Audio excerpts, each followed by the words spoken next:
ಶಬ್ದ ಪರಿಹಾರವು ಶಬ್ದ ದುಷ್ಟನಿ ಜೀವ ಬದ್ಧನು ಶಬ್ದ ನಿರ್ಮಲದಿಂದ ಮುಕ್ತನು ಶಬ್ದವನ್ನಡಗಲು ಶುದ್ಧ ಚೈತನ್ಯವನು ಕೇಳಂದ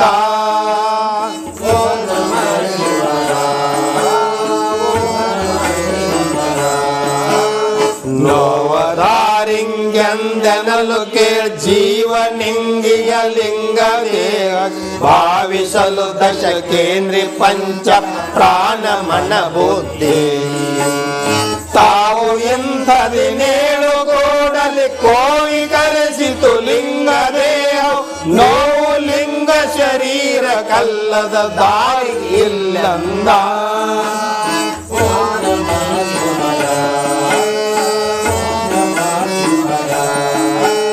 ವಾಸನಾ ದೇಹದಲ್ಲಿ ಜಗದೀಶ ಹೊಳೆಯಲು ಮುಚ್ಚಿ ವಾಸ ಸೂಷ ಜೀವನು ಎಂದು ಕರೆಸಿದ ನಾಗ ಪರಮಾತ್ಮ ವಾಸನೆಯು ತಾನಡೆಗೆ ಜೀವವು ನಾಶವಾಹುದು ಶುದ್ಧ ವಿಹಬವು ವಾಸನಿಂದಲೇ ತಿರುಗುತ್ತುವುದ ಲಿಂಗ ದೇಹಂದ ಲಿಂಗ ದೇಹಂದ ಗುರು ಕರುಣ ತನ್ನೊಳಗೆ ತಾಳಿಯ ಹರಿಯೊಳಗಾಗಿಡುತ್ತಿರುವುದು ತಿರುಗುವುದು ಸುಖ ದುಃಖದೊಡನೆಯು ಕರ್ಮ ಫಲಗಳಲ್ಲಿ ಚರಿಸುವುದು ಸ್ವರ್ಗಕ್ಕೆ ನರಕಕ್ಕೆ ಹರಿವ ನೀರಲ್ಲಿ ಹೊಳೆವ ಚಂದ್ರನ್ ತೆರದಲ್ಲಿದ್ದಗೆ ಲಿಂಗ ತನುವಿನ ಸಂಗವೇನಂದ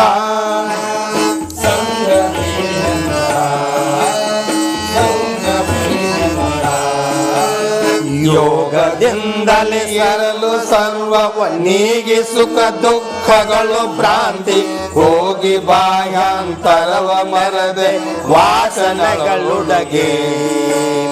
ನೀಗಿ ಜೀವತ್ವವನ್ನು ಬ್ರಹ್ಮವಿಯಾಗಿ ಚರಿಸುತ್ತಲಿದ್ದ ದೇಹವ ನಾಗ ಬಿಟ್ಟೆ ಕೊಡುವವನ ಕಂಡವನು ನಾನೆಂದ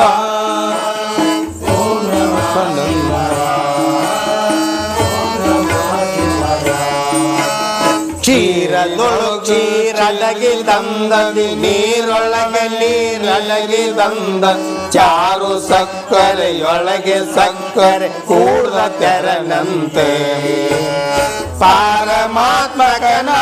ಯೋಗಿಯು ಜ್ಞಾನಿಯನು ಪರಿಪೂರ್ಣ ಬ್ರಹ್ಮನ್ ಆರು ಯೋಗಕ್ಕೆ ಬೀಳ್ವರವರೇ ಪುಣ್ಯರಾರಂದ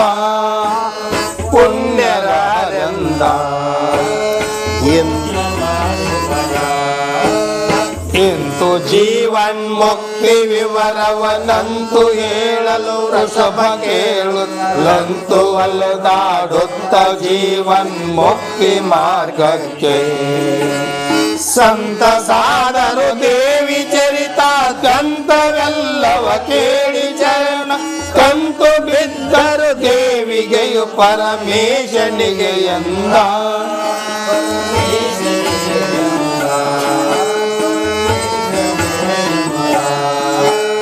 ಎಲ್ಲವರ ಸಭ ಕೇಳ ದೇವಿ ಚರಿತವನ್ನೊಲೆದು ನೋದುವ ನಾವ ಪುಣ್ಯನು ತಿಳಿಯ ನಾನವ ಭಕ್ತಿಯಿಂದಲೇ ಕೇಳುತ್ತೀಯರವರು